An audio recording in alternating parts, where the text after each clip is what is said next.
Hey, what's going on, everybody? In this video, we're going to be doing my 2018 Booktubeathon wrap-up, and it was hosted by Ariel. I'll leave all the links down below, as you guys know. But let's just get started with the 7 challenges. And technically, I only finished 6 out of the 7 books. I finished the 7th book, like, the next morning. But so technically, I didn't finish all 7. But let's just get started and show you all the books I read. And for the first challenge was the coin toss, and it ended up being Pre-Socratic Philosophy by Catherine Osborne, and this is one of the Oxford Very Short Introductions that I like to read at least like one each month. Obviously, this one's Pre-Socratic Philosophy. The other option was pretty similar. It was Ancient Philosophy. But I actually really enjoyed this one. Obviously, it's dealing with the Pre-Socratic, so pretty much all the philosophers kinda who come before Socrates. There's probably quite a bit of overlap towards the end with those probably living at the same time as Socrates, especially the sophists that are included in the book. The only critique I'd have is probably it wasn't the best idea to start with Empedocles. His philosophy is like really all over the place. Literally, part of his philosophy is like the entropy of like life, and eventually there's just like body parts trying to fuse together to become bodies, but they're going towards chaos, and then it's going towards love. But anyways, that's beyond the. They're probably making it sound like it's like crazy, but it's really not that crazy. But I probably wouldn't have started with Empedocles. However, her chapter on Heraclitus, who's like probably the most notorious like pre-Socratic to like come like try to understand what he's talking about, because most of the time he just has these weird abstract pithy sayings. Her chapter on Heraclitus is really good, and then I think the highlight of the book was on the cosmologists. Basically, starting with Thales and Anaximander and Anaximenes, all of them, they kind of get like pigeonholed, I guess, in other philosophy books. Thales thought the origin of all things was water. Oh, Anaximenes thought everything was the aether. Anaximander thought everything was air. And they make it try to sound like they came one right after the other, or they were students of each other. I mean, that is sort of the legend, but most of these people lived. Like, there's about 15 or 20 pre-Socratics that are like well-ish known, but all of them lived within about a century of each other. So in reality, most of them like overlapped, and it wasn't as clean as they always like demarcate it. But anyways, I thought this was a really good book on pretty much the origins of Western philosophy, like legit. I mean, this is before Plato and Socrates and Aristotle, so give this book a check if you are interested in the origins of philosophy. Alright, for the second challenge was to read a book about something you want to do. And I went with this book, Rescued, by Peter Zoitlin. And it's What Second Chance Dogs Teach Us About Living with Purpose, Loving with Abandon, and Finding Joy in the Little Things. My wife and I rescue animals. We've got 4 rescue animals right now. And we pretty much want to just like keep doing that, obviously. So this was a book. That's the closest thing I could find on my like nudes readathon that would kind of fit the something you want to do. I'm not saying the book wasn't like mind blowing or anything. It was pretty much what you'd think, what you're getting basically. It's just a down to earth, basically candid, just sort of memoir, basically about the author's experience late in life adopting a rescue dog. Because he basically was not a dog, he wasn't a dog person, and his wife finally just ground him down, and so they would get a dog after like their kids moved to college and everything. But obviously it's just like a really charming just account, and like I said, it's not breaking like much new ground. He does dispel some myths, which I think are interesting, but like I said, it was just a really, really charming read. I'm going to give Rescued 4 out of 5 stars. Oh, and I'm giving the Pre-Socratic Philosophy book 4.5 out of 5 stars. Alright, the third challenge was a book-to-movie adaptation. And I went with the Kevin Crosley-Holland translation of Beowulf, which is part of my British Myths and Legends Folio Society book, right there. I've never read the Crosley-Holland translation before, and it was really good. I already really, really like Beowulf, so that was obviously a 5-star read just to start with. But if you guys have never read epic poetry, or you're kind of afraid to get into like that genre, Beowulf is a really good place to start because it's pretty short. It's only a couple hours for a read, basically. But it's just a really good like heroic story, basically. And Beowulf, yeah, for the book to movie adaptation, they make Beowulf like this like complete like d-bag like in the movie, but he's totally not in the book. Like he's literally like just like the uber like noble virtuous basically warrior who and then later king of the geese, but it's just really good. And the speech by Wiglaf at the end when they're fighting the dragon is epic, and you should definitely just go check it out if you've never read Beowulf before. So 5 out of 5 stars to Beowulf. All right. Let's see. The fourth challenge was to read a book with green on the cover, so I went with about the greenest book, one of the greenest books I have, except for a couple maybe. But it's The Function of Reason by Alfred North Whitehead, and he was a philosopher from the late 19th and early 20th centuries. And basically, I wanted to read more philosophy in this readathon and in the coming months, just because I pretty much neglected it all year for whatever reason. And I don't know anything about Alfred North Whitehead, but it had a green cover, so I picked it. And a lot of this, I really have no idea what is going on. It's a pretty short read, but it's pretty in-depth. Basically, his whole thesis thing, I guess, going on is pretty much, the universe basically atrophies and is full of entropy, like things degrade and fall into chaos. Kind of like the cycle of thermodynamics. He doesn't really say it exactly like that, but he talks about entropy in the cosmos and everything. He says, however, in certain things, especially with people, we basically have aesthetics, and evolution or whatever is sort of bringing us to something that's not basically entropy. It's going basically counteracting entropy, just as like a unique example in the cosmos. And then he kind of tries to want to explain why. Basically, his theory of why life, and especially human life, basically goes against the forces of atrophy and entropy in the universe is like threefold. First, humans have like the urge to live. Then we also have the desire to live well. And then thirdly, most importantly, we have the desire to live better, basically, as we keep going on. And that sort of just basically, that stems basically from reason, and that's where we get like the function of reason, which he defines as sort of like the art of life, because there's like, he defines as like speculative reason, which is sort of just like our thoughts on stuff, I guess, and then practical reason, which is basically our manipulation of the environment.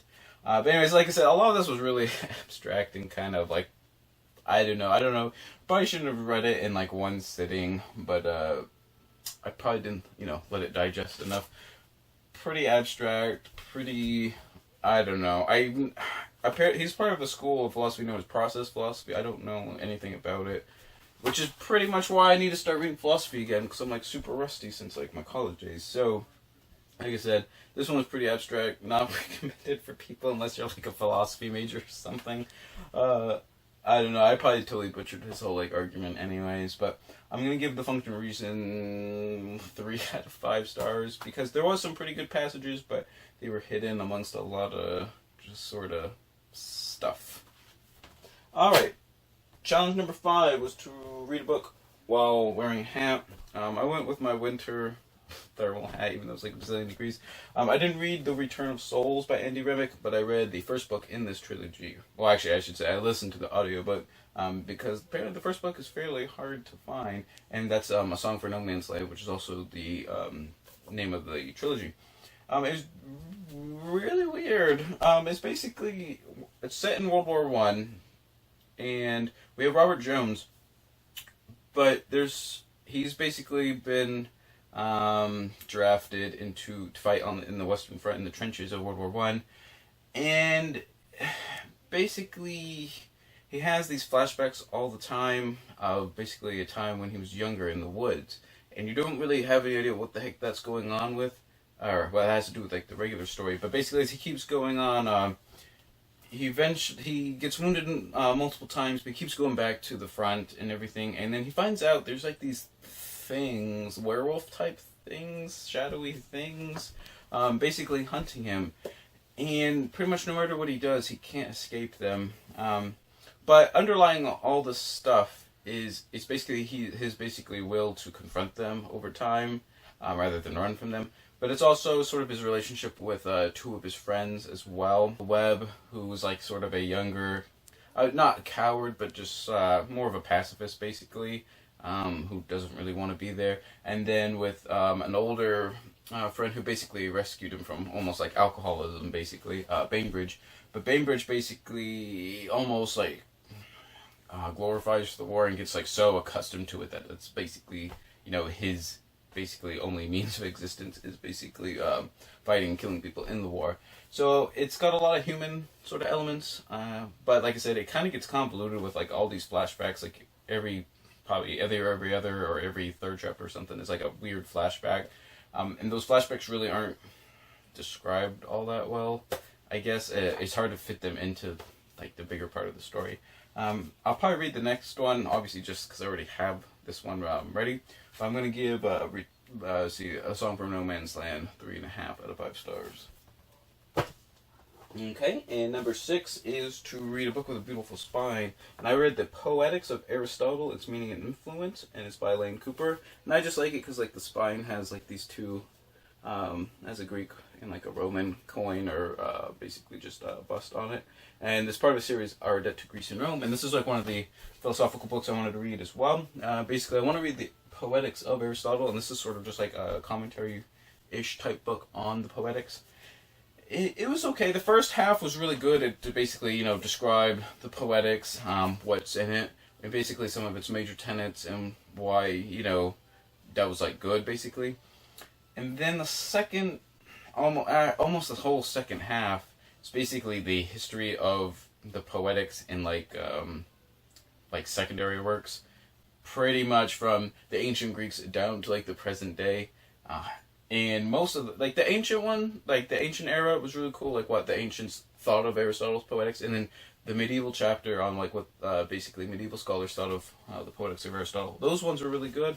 And then the Renaissance era was pretty good as well, but then after, like from the second half of the Renaissance era, he basically goes country by country in like Europe, and basically all the scholars who, wrote commentaries or studied Aristotle's Poetics, and I had no idea who like 99% of those people were. Never heard of them. Never will again, probably. And it was just like 40 pages of just basically ivory tower like battles basically going on that no one cares about. And it's not really even about the Poetics that much. It's more just what people were arguing about with each other about the Poetics. So that part really wasn't that good. But like I said, the first half was what I was hoping the whole book was going to end up being. So I'm only going to give, 3.5 out of 5 stars to The Poetics of Aristotle, Its Meaning and Influence. And that Poetics book was the book that I finished like the day after. Like I said, just because I got to that point where it was just listing all these like random scholars from, the Netherlands and Italy and Spain and stuff from like the 1600s, and I was just like, blah. Anyways.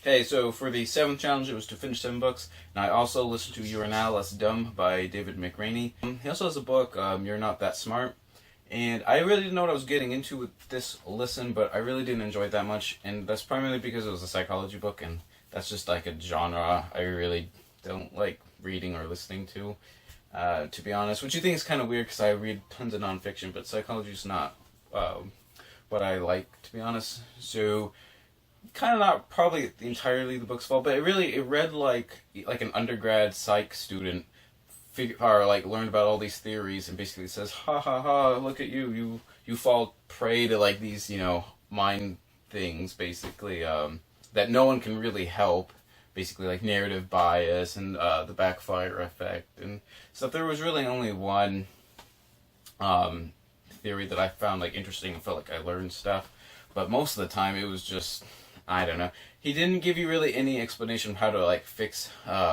these problems either. He basically says you shouldn't fall prey to this sort of effect, basically like, for example, like cutting your losses and stuff.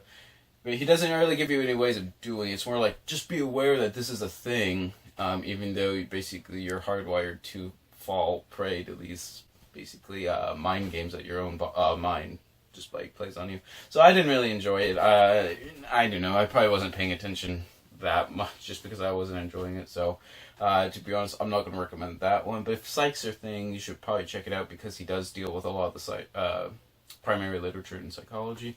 But there you guys have it. Those are the 7 books I finished for the Booktubeathon for 2018. If you've read any of them or interested in any of them, just leave some comments down below or questions. I'd be glad to talk to you about them. And whatever you read and whatever you're going to be reading, always remember, read victoriously.